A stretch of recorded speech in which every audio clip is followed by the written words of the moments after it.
Bienvenue à cette nouvelle session de 15 minutes de grâce et de vérité avec le pasteur Roland Laos. Nous allons adorer le Seigneur de tout notre cœur avant d'écouter la parole de Dieu. Qu'il est magnifique,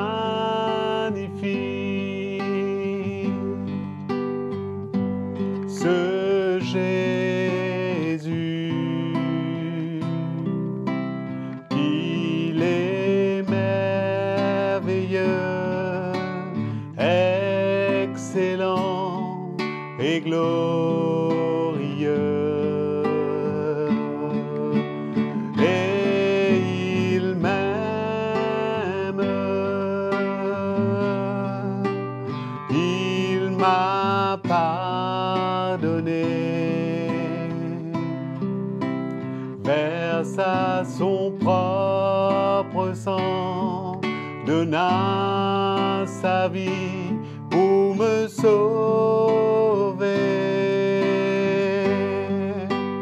Et il m'aime, il m'a pardonné, versa son propre sang, donna sa vie pour me sauver,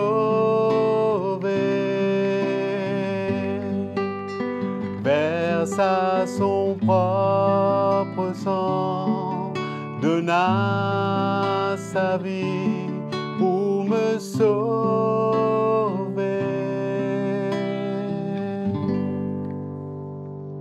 Allons écouter la parole de Dieu ce matin. Bonjour mes frères et sœurs, merci beaucoup pour votre présence à ce moment de 15 minutes de grâce et de vérité chaque jour. Je vous rappelle que nous parlons en ce moment de la vie et du comportement du chrétien. Et je remercie également Patrick. Merci Patrick pour ta disponibilité, mon frère, car c'est une grâce de t'avoir chaque jour pour nous conduire dans la louange, avant le partage de la parole. Le Seigneur te bénisse. Nous allons parler aujourd'hui du ministère de la réconciliation. Pouvez-vous ouvrir avec moi la parole dans 2 Corinthiens 5, versets 18 à 21. Nous lisons « Et tout cela vient de Dieu, qui nous a réconciliés avec lui par Christ et qui nous a donné le service de la réconciliation, c'est-à-dire le ministère de la réconciliation. Car Dieu était en Christ, réconciliant le monde avec lui-même, sans tenir compte aux hommes de leurs fautes, et il a mis en nous la parole de réconciliation. » Quelle grâce! Ce message de réconciliation, mes frères et sœurs, c'est en fin de compte le message de la croix de Jésus. C'est le seul message qui est puissant afin de pouvoir réconcilier le cœur de l'homme pécheur à un Dieu vivant, le purifier notre cœur et nous réconcilier au Dieu vivant et qu'on soit en communion avec lui. Nous étions privés de cette communion et de sa gloire par notre état pécheur. C'est une belle œuvre, mes frères et sœurs, de réconciliation entre nous et Dieu. Et nous remercions Jésus pour cette belle œuvre qui a été lui-même l'objet, l'intermédiaire entre nous et Dieu pour cette réconciliation. Dieu a envoyé son Fils qui a accepté de prendre cette place à notre place pour nous délivrer de nos péchés, de notre vie passée. Nous n'arrêterons jamais à être reconnaissants et à remercier Jésus pour cette grâce qu'il nous fait. Moi, j'aurais pu être très loin aujourd'hui, ainsi que vous, mais nous avons été rapprochés à notre Dieu que nous n'étions pas en communion avec. Quel cadeau, quel privilège de revenir en communion avec le vrai Dieu. Quel accomplissement unique.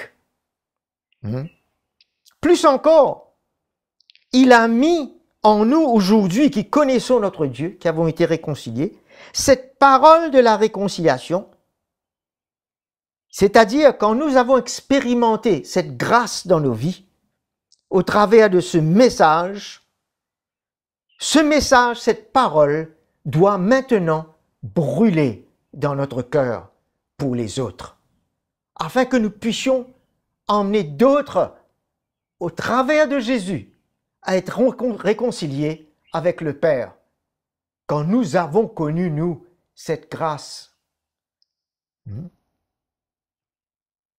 Que ce message brûle de plus en plus dans nos cœurs. Le verset 20 nous dit « Nous sommes donc ambassadeurs pour Christ, comme si Dieu, exhorté par nous, nous voyons en suppliant au nom de Christ, soyez réconciliés avec Dieu. » Voilà le cri qui doit être dans nos cœurs envers les autres. Car il y a eu quelqu'un qui a crié pour nous, qui a prié pour notre réconciliation. Et nous crions, comme Jésus a été l'intermédiaire, nous venons maintenant, si on peut dire comme un intermédiaire, dans ce ministère, dans ce service avec Jésus, pour emmener d'autres à être réconciliés avec le Père. C'est une énorme responsabilité, n'est-ce pas, que nous devons considérer avec crainte et ne pas prendre à la légère. Tout chrétien a cet appel d'être un ambassadeur, de faire connaître Christ. C'est ça, notre premier appel, c'est de connaître Christ, comme nous avons vu dans la première session, ou la deuxième session, je pense.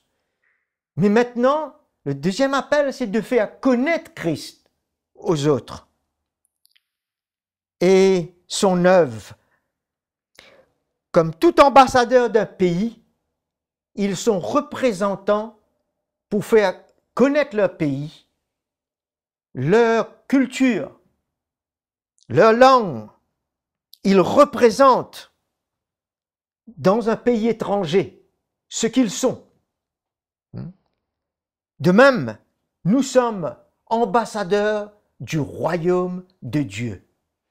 Et nous avons beaucoup de choses à faire connaître aux autres de ce royaume, pour les inciter, pour emmener cette lumière, pour faire connaître Jésus, le roi de ce royaume. C'est un privilège.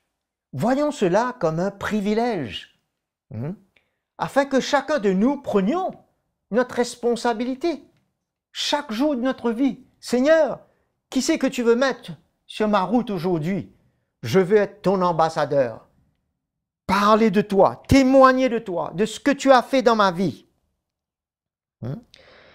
Et c'est comme s'il dirait que Dieu lui-même lançait une invitation de réconciliation au travers d'un chacun de nous aux autres, pour faire connaître son Fils et la vie de son royaume. Qui c'est d'autre qui va en parler de lui et de son royaume? Sinon ceux qui sont dans ce royaume aujourd'hui, qui connaissent le roi du royaume, qui connaissent à qui ils appartiennent maintenant, quelle grâce qu'ils ont goûté, quelle délivrance qu'ils ont été au travers, quelle libération qui s'est passée. On a quelque chose de précieux à dire concernant Jésus et concernant son œuvre et concernant son œuvre dans notre vie.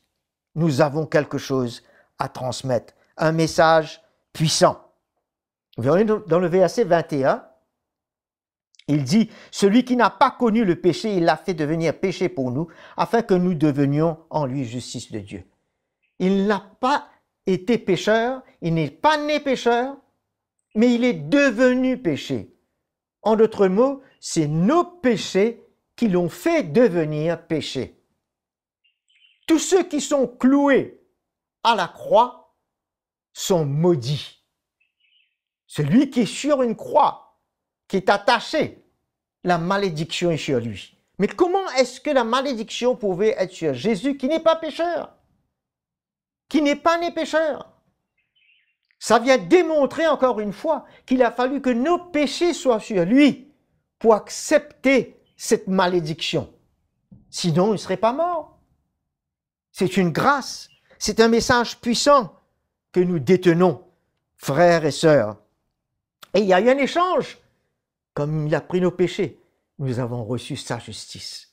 Et nous pouvons en parler de cela également. Aujourd'hui, nous sommes libres pour approcher devant notre Père avec assurance devant le trône de la grâce.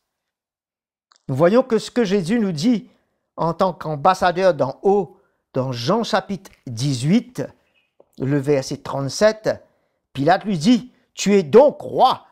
Jésus répondit, « Tu le dis, je suis roi. Voici pourquoi je suis né. Voici pourquoi je suis né. Et voici pourquoi je suis venu dans le monde, pour rendre témoignage de la vérité. Quiconque est la vérité écoute ma voix. » Nous sommes ici-bas pour rendre témoignage de la vérité. Jésus est la vérité. C'est lui la parole. Et nous devons transmettre cette vérité aux autres, cette lumière aux autres. Nous sommes la lumière du monde.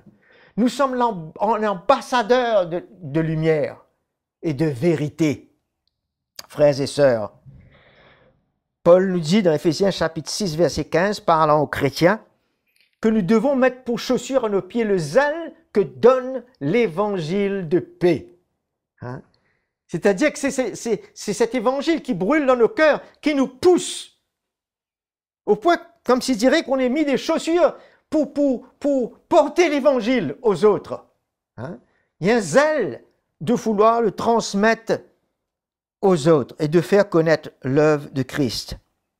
Dans 2 Timothée, chapitre 4, versets 4 et 5, Paul dit à Timothée que dans ces derniers temps, il y aura beaucoup de gens qui ne supporteront pas la saine doctrine, mais qui se tourneront vers des fables et qui voudront entendre des gens selon leur propre désir. Mais il dit, mais toi, Timothée, fais l'œuvre d'un évangéliste. Je ne veux pas dire qu'il est un évangéliste, mais fais l'œuvre comme un évangéliste. En l'autre mot, c'est une recommandation de Paul de ce que lui-même faisait, qu'il recommande à nous tous. Hein? D'agir comme un évangéliste. D'emmener cette réconciliation en Dieu et les hommes. 1 Corinthiens 9, 16. Paul nous dit, « Évangéliser n'est pas pour moi un sujet de gloire, car la nécessité m'en est imposée. Ce n'est pas une obligation. Malheur à moi si je n'évangélise. » Est-ce qu'on peut nous-mêmes dire cela? On ne veut pas se cacher, frères et sœurs. On a un message, on a une vie transformée. Et nous devons emmener Jésus aux autres. Comme Paul nous dit, il n'y avait rien qui l'arrêtait. Je vais terminer avec ce verset, Éphésiens 6, versets 19 et 20. Il dit, « Priez pour moi afin qu'il me soit donné quand j'ouvre la bouche, de faire connaître hardiment et librement le mystère de l'Évangile. » Quand j'ouvre la bouche, pour lequel je suis ambassadeur dans les chaînes. Il n'y avait pas moyen, même qu'il était en prison, de l'arrêter, de parler, de proclamer. Les chaînes ne peuvent pas arrêter un ambassadeur, de représenter le Seigneur et sa vie, et de faire connaître le mystère de Christ comme il doit être parlé. Mais voilà notre but sur terre, l'intention de notre cœur et ce que Dieu s'attend de nous. Je vous encourage à vous donner sur cette route et de parler de Jésus aux autres. Que le Seigneur vous bénisse. Je vous quitte sur ces paroles. On se rencontre la prochaine session. Merci. Quelle grâce d'entendre la vérité à travers de l'encouragement du pasteur Roland Laos dans cette session de 15 minutes de grâce et de vérité. Je suis certain que nous avons été challengés par la parole de Dieu. Nous vous encourageons à aimer et à partager ce message et à vous abonner à notre chaîne YouTube. Vous pouvez nous écrire à l'adresse affichée sur votre écran et nous faire part de vos expériences, questions et témoignages. Que le Seigneur vous bénisse.